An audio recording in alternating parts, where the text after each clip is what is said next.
And listen, the other very important thing is you get to decide who's in your life, no one else. This is another thing that the church does. You're required to have these people in your life. You have to love everybody. No, no, no, I don't.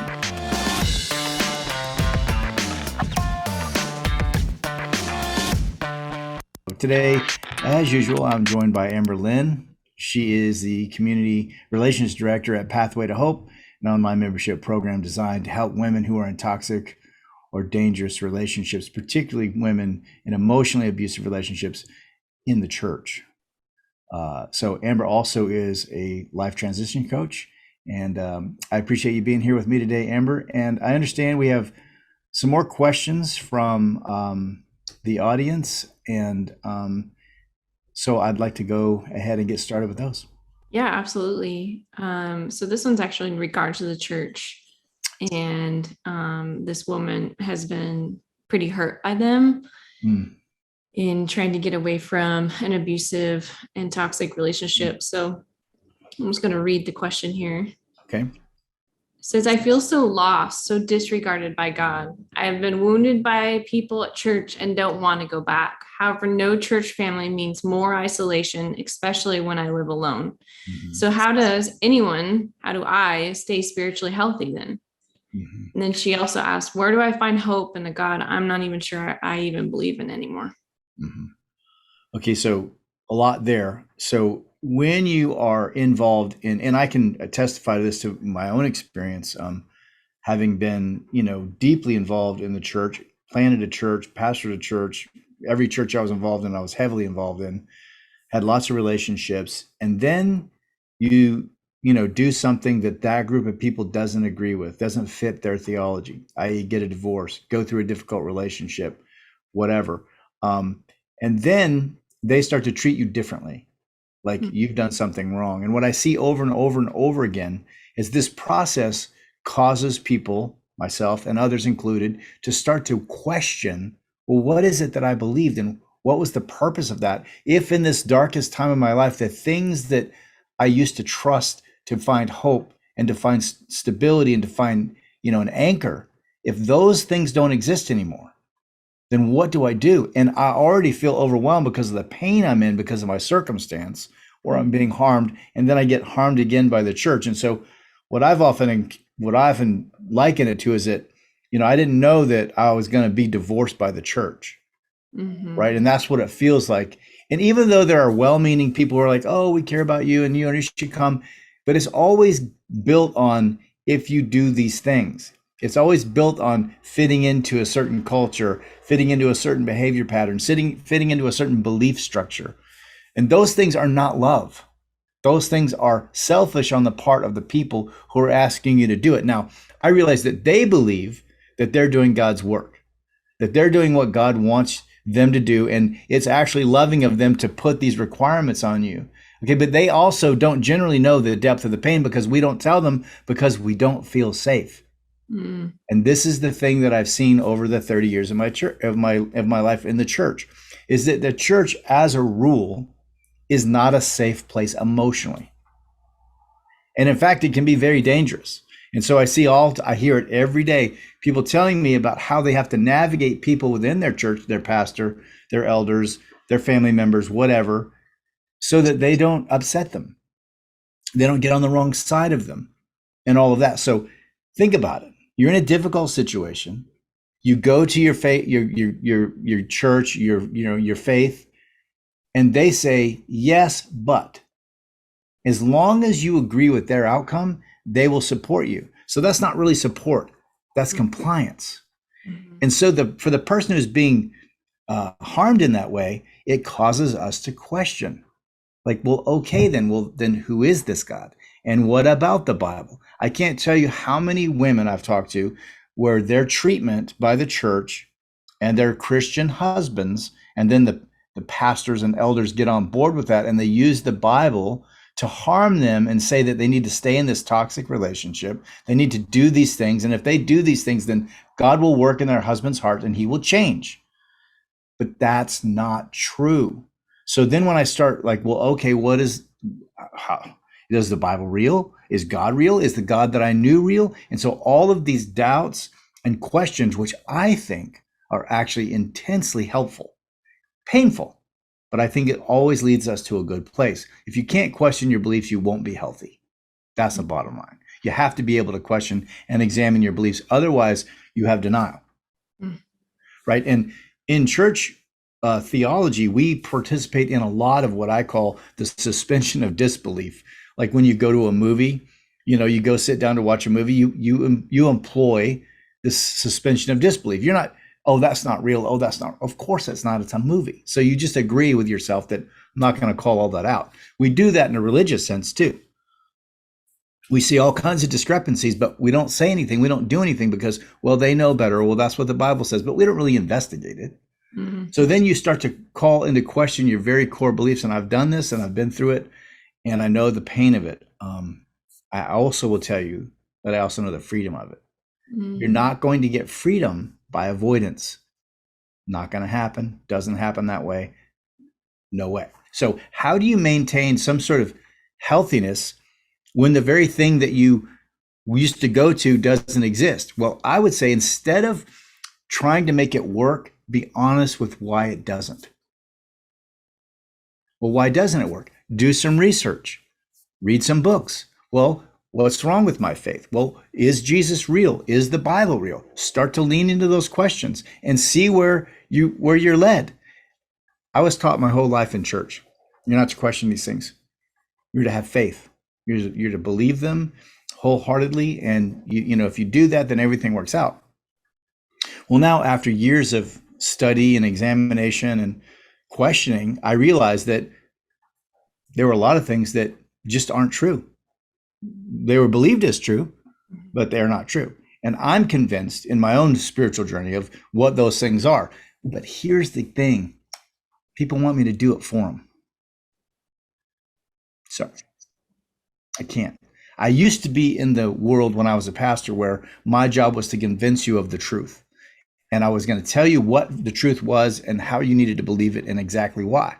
Now I'm of the opinion that that's not helpful.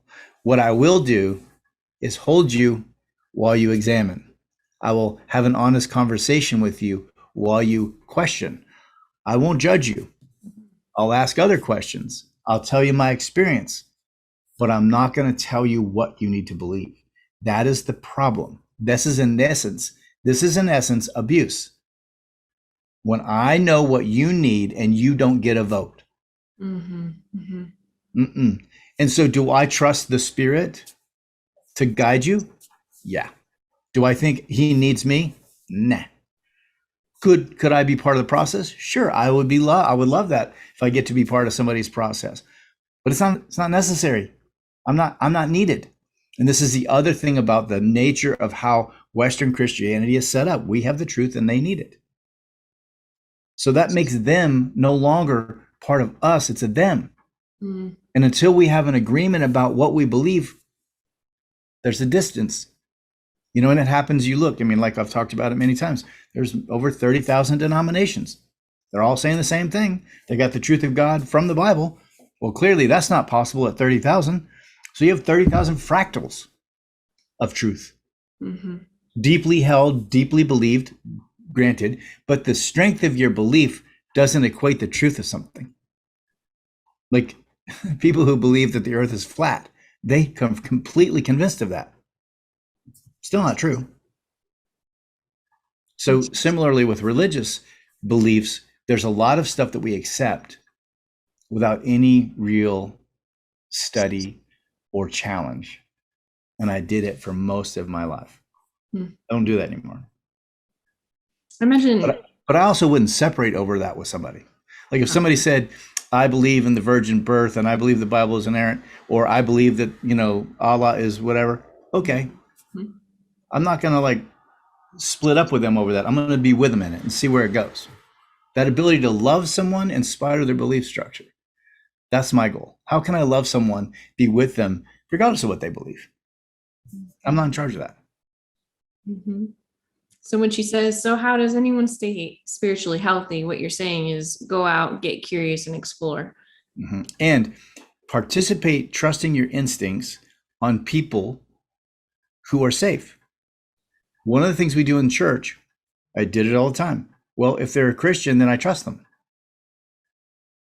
Bad idea. And I, as a counselor who sat in my office with hundreds of very successful pastors and know that they're very unhealthy people, and you should not trust them. That gets, it's people deal with politics, people deal with sports heroes, people deal with movie stars, people will deal with all kinds of people. People do it with me. They attach, this status to someone, and then they just trust whatever they say. No, question things, think things through, trust your instincts. So when you do that, what that does is it leads you and guides you to other people who you can connect to in a healthy and real way. That connection is based on someone's character, how they behave, how they treat you, not what their belief structure is. Now, does belief structure inform that? Sure. But I've met with a lot of phony Christians.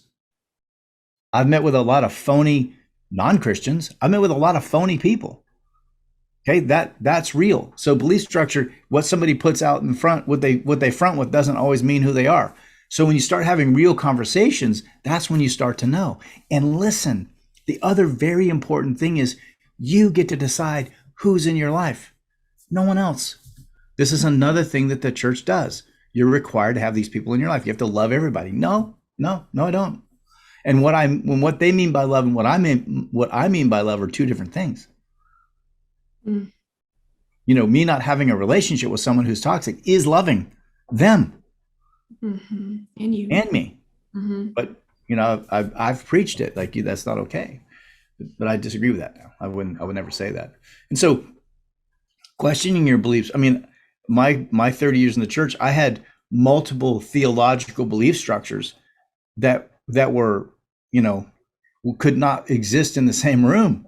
Mm-hmm. So I was the person that I used to disagree with, and then I was convinced of something else, and then I moved from that to something else, and then I was that person I disagreed with.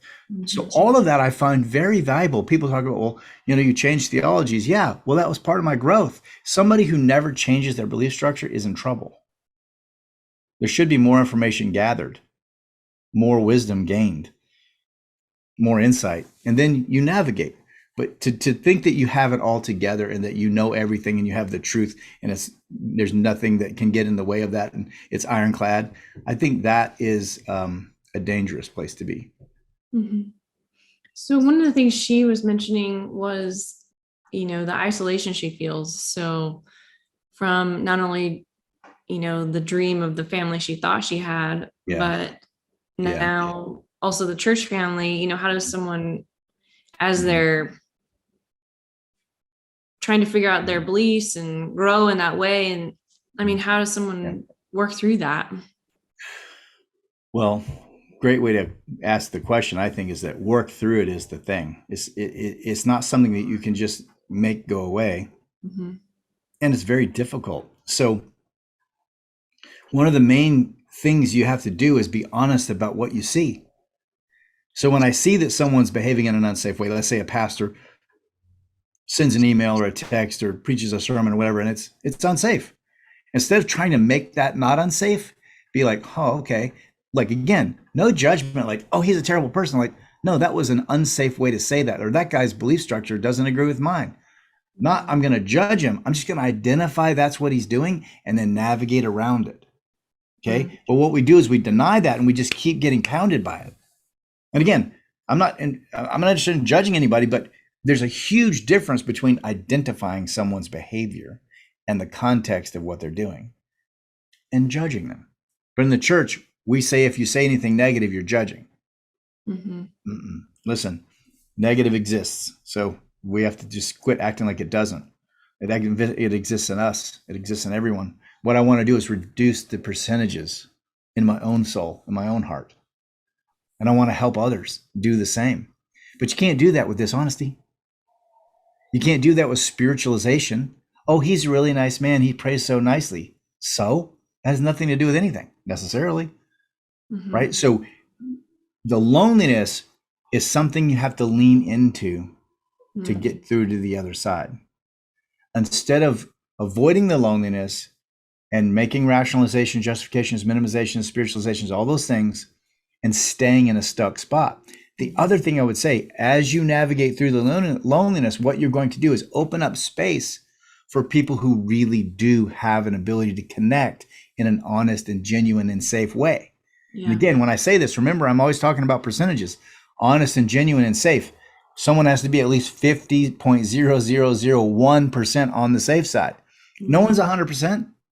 No one. So that whole idea of everything being either or is another spiritualized version of reality. Either you're a sinner or you're a saint. No, it's not that black and white. Yeah. People have good parts, people have bad parts. We want to look at the percentages. Is that somebody? And again, you get to decide. And this is one of the things that I see the transition is very difficult for people, is that when I have my choices back and I don't have to submit to you for whatever reason, I feel awkward about saying no. Mm-hmm. And that creates more loneliness. And then my committee gets going and tells me I'm the problem. If I would just submit, if I would just be nicer, if I would just not be so upset about it, then everything would be all right.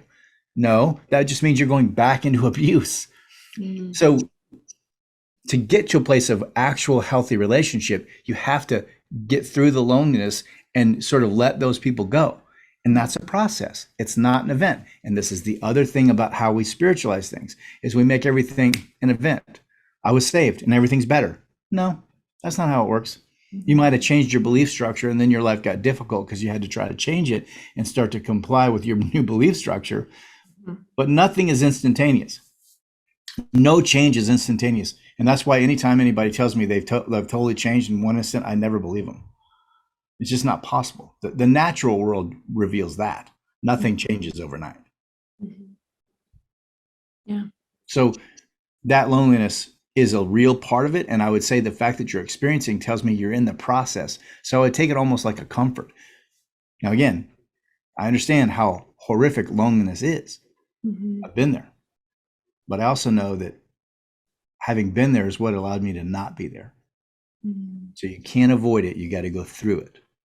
Mm-hmm. And that's what we're always wanting to do. Give me the answer so I don't have to be alone. Well, sorry, don't have one. Mm-hmm. Mm-hmm. Well, great. Thank you. You're welcome. Hopefully that'll be helpful to the questioner. I know this is a very common topic. I hear it a lot. And particularly when it's through the deconstruction of your church family and your spiritual life and your belief structure, it's all very lonely. And I talk about it all the time. When I went through this process, I felt like I was out in the middle of the ocean, no land in sight, pitch black, mm-hmm. no light. And I was sitting in this little boat, no oar, no sail, nothing, just adrift with mm-hmm. no understanding of how to get anywhere else. Yeah. And I also tell you that the pain of that and the willingness to go there is what led me out. Mm-hmm. So it's not easy, but I do recommend the benefits of the process, because now the freedom I have internally is way better than the freedom I ever had when I was so dogmatic. Yeah. Yeah. So I'm hopeful that many will begin that journey and find it for them. And, I know there's a lot of people that have listened to me for a long time and have heard me be more dogmatic. They're going to be a little unnerved by me being open about the journey. And I understand that. And I appreciate that. I've been through that with many of my spiritual heroes. So just how it is, though. That's where I'm at. Mm-hmm. Great. Well, thanks for sharing.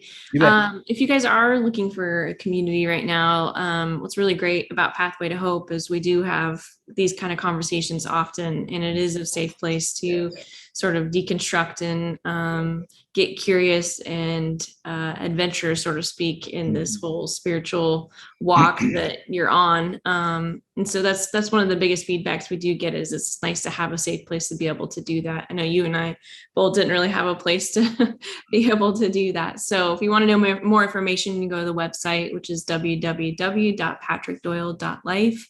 If this video inspired you at all, or you enjoyed it, please give it a thumbs up, subscribe, and share it with your friends. We really appreciate it. It really helps just what we're doing in this mission here. So bringing freedom. Yeah, bringing freedom. So until next time, thank you guys. Yeah. Bye-bye.